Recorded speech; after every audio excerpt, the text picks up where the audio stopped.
ये पैगाम है भारत के हर कंटेंट क्रिएटर के नाम। जय भीम जय भीम। क्योंकि कल हमारी 2 रैली, पहली रैली जो राजस्थान में है, जो हमारी संयुक्त रैली है, आरएलपी और आजाद समाज पार्टी गठबंधन की संयुक्त रैली, इस प्रदर्शन के लिए जो एकता, जो ताकत बनी है, उस एकता को धरातल पे दिखाने के लिए और अपने शक्ति प्रदर्शन के लिए हमारी पहली रैली है। हालांकि ये अलग है कि हमें बहुत कम समय मिला उस रैली को करने के लिए। आरएलपी ने अपनी तैयारी की है, लेकिन उनके सहयोग को, साथी होने के नाते, सहयोगी होने के नाते, उनके सहयोग को मजबूती से हम लोग करना चाहते हैं। तो मैं राजस्थान के सबसे पहले, क्योंकि रैली एक दिन है तो सब लोग कंफ्यूज हो रहे हैं कि भाई कहाँ आएंगे, मैं दोनों जगह आऊंगा। सबसे पहले मैं राजस्थान के साथियों से अपील करता हूँ कि सुबह का कार्यक्रम मैंने राजस्थान में रखा है, तो मैं आपसे अपील करूंगा। कष्ट है, लेकिन अपनों से मैं कह सकता हूँ, मुझे आप पे भरोसा है। आपने पिछले 5 साल मेरे एक इशारे पे बहुत सारी जंगें वहां लड़ी हैं, बहुत सारे कमजोरों की आवाज उठाई है, बहुत सारे लोगों को न्याय दिलाया है, और आपने साबित किया है कि जो दर्द आप महसूस करते हैं, जो दर्द समाज उठा रहा है, उस दर्द से सीख लेके आप लोग ताकत राजस्थान बनाना चाहते हैं। इसी के कारण उस बात को, आपकी लड़ाई को आगे बढ़ाने के लिए वो गठबंधन वहां हुआ है, और वो गठबंधन आपको शक्ति देगा। उस गठबंधन से जीते विधायक आपकी ताकत बनेंगे, आपकी आवाज उठाएंगे, और ऐसा भी समय बन सकता है, जिसका मुझे पूरा भरोसा है आपकी मेहनत पे, कि बीजेपी और कांग्रेस को हटाते हुए ये गठबंधन एक नया रास्ता बनाते हुए राजस्थान की कुर्सी पे जो है आपको बिठाने का काम करेगा। आपको अपने बच्चों के हकों का फैसला लेना है, आपको अपने बच्चों के आने वाले भविष्य का फैसला लेना है, आपको इस देश में स्वाभिमान सम्मान के साथ जीना है, तो आपको राजनीतिक ताकत हासिल करनी पड़ेगी। तो इसलिए पहली रैली है वो राजस्थान के जयपुर में विद्यानगर स्टेडियम में। ये विद्यानगर स्टेडियम वही है जहां माननीय काशीराम साहब ने बहुत बड़ी रैली जो है की थी। तो मैं आपसे आग्रह करूंगा, जो आग्रह मेरा है वो ये है कि आपको सुबह जल्दी आना है। हालांकि मैं जानता हूं आप बहुत दूर से आने वाले हैं, आपको तकलीफ होगी, लेकिन मैं इसे प्रेम पूर्वक आपसे आग्रह करता हूं कि आप सुबह 10 बजे वहां पहुंचने का काम करें। ये मेरी पहली रैली है राजस्थान में संयुक्त रूप से, और हमेशा जैसे आपने मेरा साथ दिया कि तमाम तरह की परेशानी आपके आगे आई हो, आपने मेरे हौसलों को बुलंद किया। कल फिर जो है उस ताकत का प्रदर्शन करने के लिए, क्योंकि ये ताकत और ये एकता बहुत दूर तक जाने वाली है, और आजाद समाज पार्टी इस अलायंस के जरिए कमजोरों की ऐसी मजबूत आवाज बनने वाली है, जो जुल्म जाति सामंतशाही वहां चल रही है उससे टकराने वाली है। आपने जो संघर्ष किया 5 साल, उसको आगे बढ़ाने का मौका आ गया। आने वाले 25 दिन आपके हैं। इन 25 दिन में जो आप कर जाओगे वो आने वाले 5 साल का भविष्य तय करेगा, और सिर्फ वहीं का नहीं, पूरे देश में आजाद समाज पार्टी के भविष्य को एक नई दिशा मिलने वाली है। एक नए साथी मिले हैं, और ईमानदारी से हम लोग इस लड़ाई को आगे बढ़ाएंगे। आप जानते हैं, जब हम साथी किसी को बनाते हैं, हाथ पकड़ते हैं, तो छोड़ते नहीं है। हम वफादार लोग हैं, बाबा साहब अम्बेडकर और अपने महापुरुषों को मानने वाले लोग हैं, और आप जानते हैं हमेशा हमने कमजोरों का या संघर्ष करने वालों का साथ दिया। तो इसलिए मैं आग्रह करूंगा राजस्थान के साथियों से, मेरे प्यारे भाइयों, मेरी बहनों, माओ, बच्चियों, बच्चों, बुजुर्गों, सुबह 10 बजे आना है। हालांकि बहुत लेट हो गया, 7 बज रहे हैं, मैं आपसे अपील कर रहा हूं, लेकिन मैं फिर आपसे आग्रह करूंगा, क्योंकि मुझे इस रैली के बाद आजमगढ़ जाना है। आजमगढ़ में हमारी रैली है। वहां के लोग कंफ्यूज हो रहे हैं कि अगर भाई, क्योंकि मैंने पीछे में कहा था कि मैं 29 तारीख की रैली में शामिल होऊंगा जयपुर में, हमारे साथियों के द्वारा ये प्रयास हुआ कि मैं यहाँ की रैली में आ जाऊं, तो वहां से मेरा आपसे आग्रह है कि आपने बहुत तैयारी की है। मैं चाहता तो आपसे हाथ जोड़ के माफी मांग के ये भी कह देता कि मैं आ नहीं पाऊंगा, और मैं जानता हूं कि आप, क्योंकि ये मैंने आराम करने के लिए नहीं, काम के लिए मैं आपसे ये उम्मीद करता कि मुझे काम की दिक्कत है और मेरे पास काम ज्यादा है, इसलिए मैं आपसे अपील करता, क्योंकि यूपी में चुनाव बहुत दूर है। मैं चुनावी लड़ाई नहीं लड़ता हूं, मेरे चुनाव से ज्यादा सामाजिक परिवर्तन का आंदोलन आगे बढ़ाना मेरे कंधों पर जिम्मेदारी है, और मैं धन्यवाद दूंगा इसके लिए भी हमारे आजाद समाज पार्टी के कार्यकर्ता, हमारे नेता, हमारे तमाम वो नेता जिन्होंने हमारे साथ मिलकर कंधे से कंधा मिला के संघर्ष किया है। तो मैं आपसे आग्रह करूंगा कि आपको, आपके यहाँ में 3 से 3:30 बजे के लगभग, अधिक से अधिक 4 बजे के लगभग पहुंचूंगा। मेरी बहुत देर तक वार्ता हुई, वहां के साथी चाहते थे मैं सुबह आ जाऊं, लेकिन समस्या इस तरह से है, जो परमिशन हम लोग चाहते थे वो परमिशन नहीं मिली। और आप जानते हैं किस तरह से समय समय पे भारतीय जनता पार्टी और जिनकी सरकारें जहां पर हैं वो लोग मुझे रोकने का भरसक प्रयास करेंगे, बहुत सारी बाधाएं आगे अड़ाएंगे, लेकिन हमेशा उन बाधाओं को पार करते हुए आपके इस खून ने, आपके इस भाई ने, आपके इस बेटे ने, आपके इस अपने ने तमाम बाधाओं को लाके आपको तक पहुंचने का काम किया। कल भी मैं पहुंचूंगा, समय लगभग 3:30 पौने 4 बजे का रहेगा। मैं आपसे आग्रह करूंगा सुबह जल्दी ना आके उत्तर प्रदेश की जो रैली हमारी आजमगढ़ के पास के साथियों की, मैं आपकी शक्ति को जानता हूं। आपने एक प्राइमरी स्कूल के हेडमास्टर के बेटे को इतनी ताकत दी है कि उसकी एक आवाज पे आज कमजोरों को न्याय मिलता है। ये ताकत आपने मुझे बख्शी और मैं जानता हूं पूर्वांचल के प्रेम को भी। आपने मुझे वहां चुनाव भी लड़ाया, चीफ मिनिस्टर के सामने मुझे ताकत भी दी, आपने मुझे हिम्मत भी दी, आपने मुझे हौसला भी दिया। समय समय पर जब मैंने आपको दिल्ली बुलाया आप दिल्ली पहुंचे, लखनऊ बुलाया लखनऊ में पहुंचे। कल आप वहां रैली कर रहे हैं, एक एक पैसा जुटा के आपने रैली की व्यवस्था की है।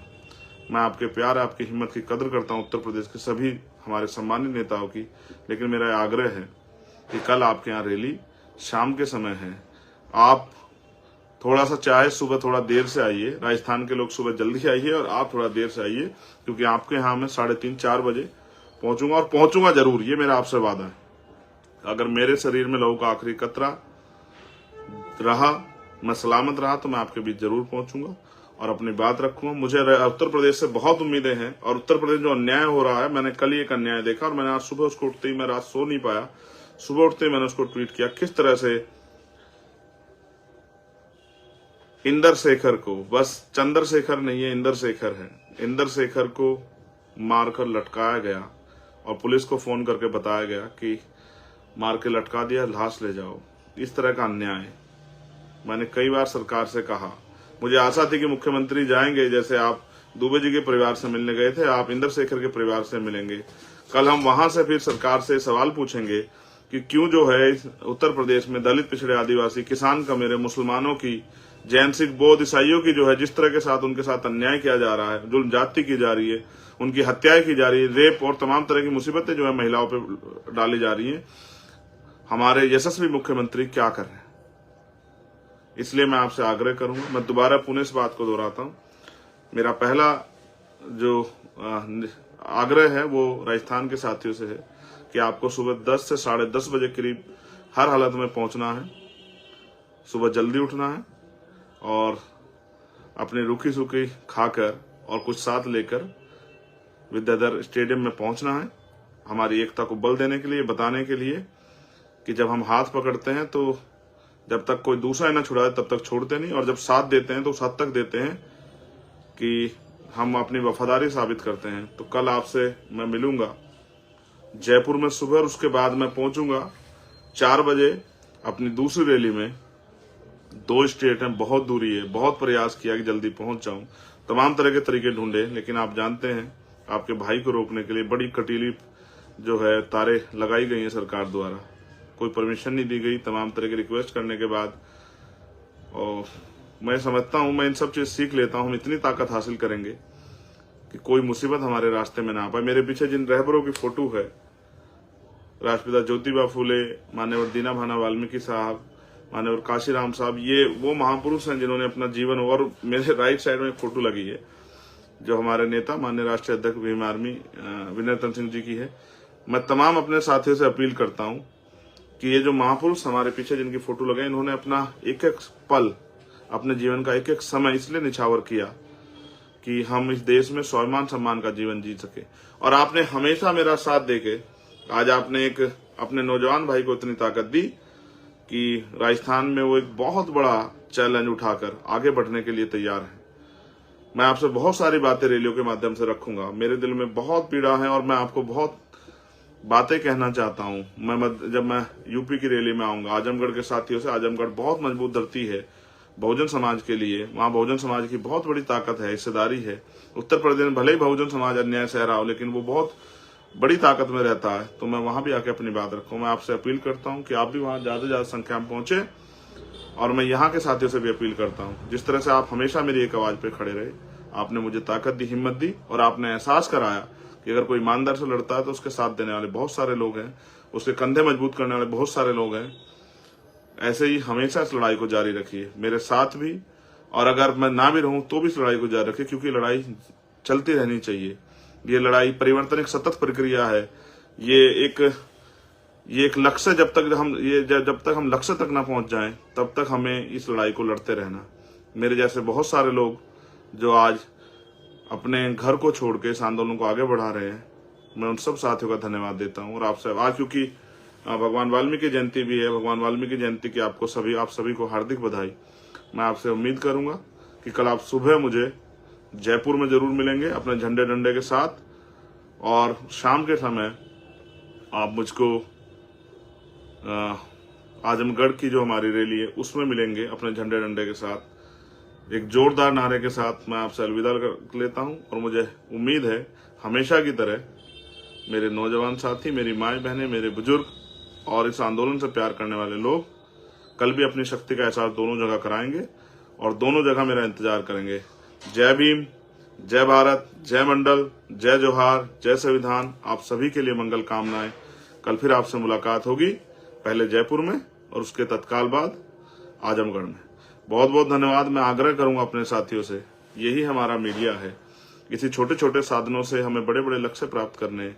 आप मेरी इस बात को ज्यादा से ज्यादा लोगों तक पहुंचाने का काम करें, इस अपील को पहुंचाने का काम करें कि भाई चंद्रशेखर आजाद ने आपको सुबह 10 बजे जयपुर बुलाया है और शाम में 4 बजे आजमगढ़ बुलाया है, और ये बताने के लिए बुलाया है कि बहुत हुए अन्याय के दिन 4, अब हम ये सहेंगे नहीं। अब हम अन्याय अत्याचार खिलाफ जो लड़ाई हमारी जारी है हम उसको कामयाब करके छोड़ेंगे, राजनीतिक शक्ति हासिल करेंगे, और अब राजनीतिक शक्ति के दम पे अपने लोगों को स्वाभिमान सम्मान का जीवन और अधिकारों का जीवन जो है देने का काम करेंगे। भारतीय संविधान की रक्षा सुरक्षा करके बाबा साहब अम्बेडकर, माननीय काशीराम साहब के अधूरे सपने को पूरा करेंगे। बहुत बहुत धन्यवाद।